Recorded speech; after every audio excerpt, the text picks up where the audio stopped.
पानी पतना करनाल की, चाहिए बहू रे नैनीताल की। रोहतक पानी पतना करनाल की, रोहतक पानी पतना करनाल की, चाहिए बहू रे नैनीताल की। मोरनी सी चाल 16 साल की, मोरनी सी चाल 16 साल की, चाहिए बहू रे नैनीताल की।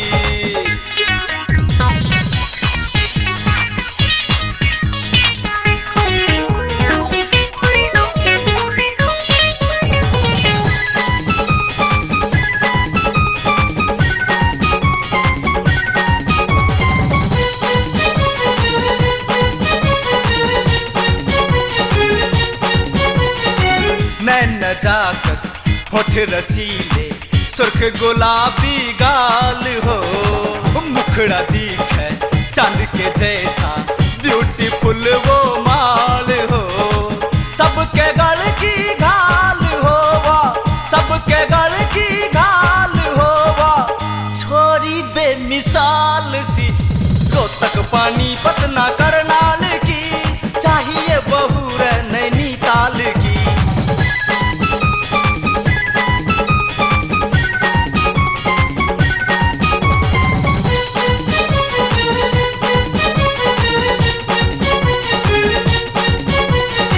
हंसी हिसार की नहीं चलेगी, नारीवाड़ी सांपुल की, बादरगढ़ की बम हो चाहे हुर परी अंबाले की। नरवाना चाहे सोनीपत की, नरवाना चाहे सोनीपत की, छोरी से कमाल की। रोहतक पानी पतना करनाल की, चाहिए बहू रे नैनीताल की।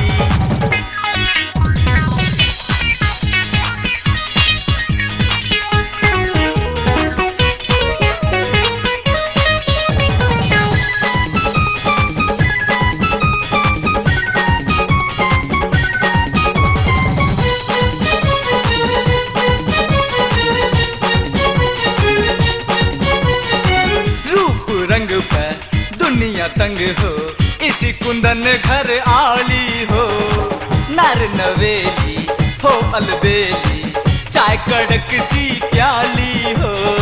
100 में एक निराली होवा, 100 में एक निराली होवा, झरने की झाल सी।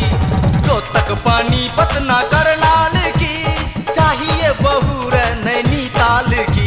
रोहतक पानी पतना करनाल की, रोहतक पानी पतना करनाल की, चाहिए बहू रे नैनीताल की। मोरनी सी चाल 16 साल